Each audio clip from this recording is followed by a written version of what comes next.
कौन है तुलसीदास के राम, कौन है कबीर और रहीम के राम, कैसे हैं गांधी के राम, क्या है जन जन के राम। जान लें कि राम तो मोहब्बत का पैगाम है, राम तो न्याय है, राम तो करुणा है, राम तो कर्तव्य का बोध है, राम तो वचन की मर्यादा है, राम मूल्यों और आदर्शों की अनुपालना है, राम तो निर्बल के हैं, दीनहीन के हैं, राम तो शबरी के हैं, राम तो गरीब की झोपड़ी में टिमटिमाता हुआ एक दिया है, राम तो भेदभाव, छुआछूत और विषमता के खिलाफ उठने वाली हर आवाज है, इसीलिए राम सत्य हैं। तो मैं सोचता हूं सभापति जी कि फिर जब राम ही मोहब्बत का पैगाम है, तो फिर राम के नाम पर नफरत कैसे फैलाई जा सकती है। जब राम वचन की मर्यादा के लिए 14 साल का वनवास है, तो फिर हुक्मरान रोज वचन तोड़ सत्ता का भोग कैसे कर पाते हैं। जब राम न्याय के प्रतीक हैं, तो फिर समाज के मठाधीश राम के नाम पर शोषित और वंचितों के खिलाफ चौतरफा अन्याय कैसे कर सकते हैं। जब राम संयम और सहिष्णुता हैं, तो फिर सत्ताधारी शक्तियां विभाजन और हिंसा के रास्ते पर क्यों चल रही हैं।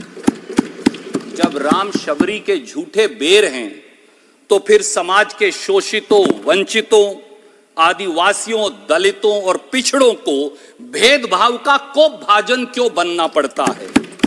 जब राम नैतिकता की नीति और आदर्शों की उत्तमता है, तो फिर शासन की नीतियां जनमत के बहुमत को त्याग कर कुछ पूंजीपतियों की गोदी में कैसे बैठ गई हैं।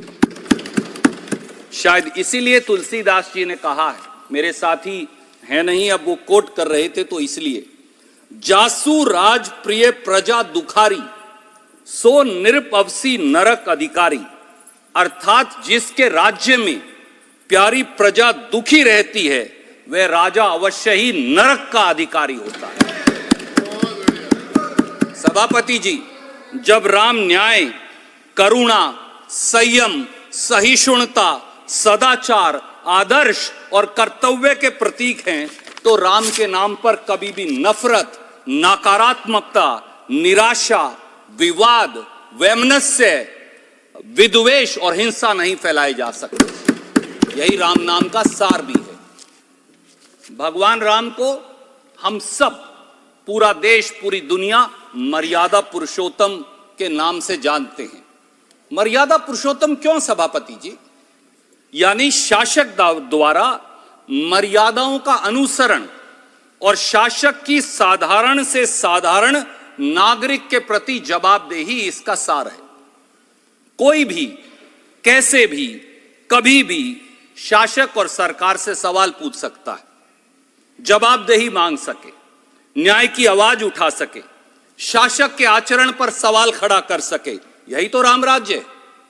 तुलसीदास जी के रामचरितमानस के उत्तरकांड में भगवान राम इसी लोकतंत्र की व्याख्या करते हैं, जब वो जनमत से संवाद करते हैं। और मैं वो 4 लाइन यहां पढ़कर बताना चाहूंगा। सुनहु सकल पुरजन मम बानी, कहूं न कछु ममता उर आनी। नहीं अनीति नहीं कुछ प्रभुताई, सुनहु करहु जो तुम ही सोहाई। सोई सेवक प्रियतम मम सोई, मम अनुशासन माने जोई। जो अनीति कुछ भाषो भाई, तो मोही बरजहु भय बिसराई। अर्थात राम कहते हैं, मैं राजा तो हूं, पर बेलाग कहता हूं, हे अयोध्या जन, आप अपने विवेक से सुनने और करने को स्वतंत्र हैं। अगर मैं भी अनीति करूं, राम ये कहते हैं, अगर मैं भी अनीति करूं तो आप मुझे रोक देना। क्या राम की इस मर्यादा की कसौटी पर आज के शासक और हुक्मरान खरा उतरते हैं? क्या आज सवाल पूछने पर आवाज दबा नहीं दी जाती? क्या सत्ता से सवाल पूछना अब जेल जाने का रास्ता नहीं बन गया? अभी एक्सटेंडेड टाइम पे हैं। क्या शासक के आचरण और नीतियों पर सवाल अब ईडी, सीबीआई, इनकम टैक्स का कोप भाजन बनने पर मजबूर नहीं कर देते? क्या शासक के अंदर एक साधारण व्यक्ति के सवाल पूछने की हिम्मत बची है? शायद इसीलिए तुलसीदास जी ने रामचरितमानस में राम राज्य की अवधारणा को लेकर कहा, दैहिक देविक भौतिक तापा, राम राज नहीं काहुई व्यापा, सब नर करही परस्पर प्रीति, चलही सर्वधर्म निरश्रुति नीति। अर्थात राम राज्य में किसी को तकलीफ नहीं होगी, न बेरोजगारी थी, न महंगाई थी, न संस्थाओं का दुरुपयोग किया जाता था। इतना ही नहीं, सभी धर्मों के लोग परस्पर सद्भाव से रहते थे। क्या वर्तमान सत्ता और उसके शासक इस सद्भाव और सदाचार पर खरे उतरते हैं? मैं ये उनके विवेक पर छोड़ता हूं। सभापति जी, महात्मा गांधी भगवान राम के सबसे बड़े उपासकों में से एक थे। उनके प्रिय भजन रघुपति राघव राजा राम, ईश्वर अल्लाह तेरे नाम, सबको सन्मति दे भगवान, ये आवाज आज भी हमारे कानों में गूंजती है।